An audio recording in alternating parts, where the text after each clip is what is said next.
Guys কালকে রাত্রে পিকাজু বানাইছি, এই যে এক গরম বানাইছি, সব শেষ, আবার বানাবো। এত মজা গাইজ এই পিকলসটা।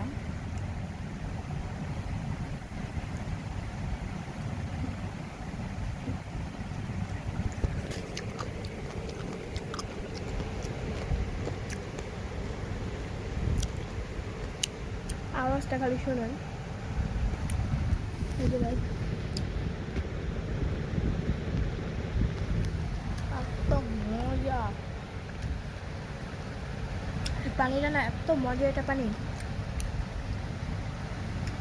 রেসিপি কিন্তু আমি অলরেডি সার্চছি ইউটিউবে, সবাই দেখে নেবেন, অনেক মজা।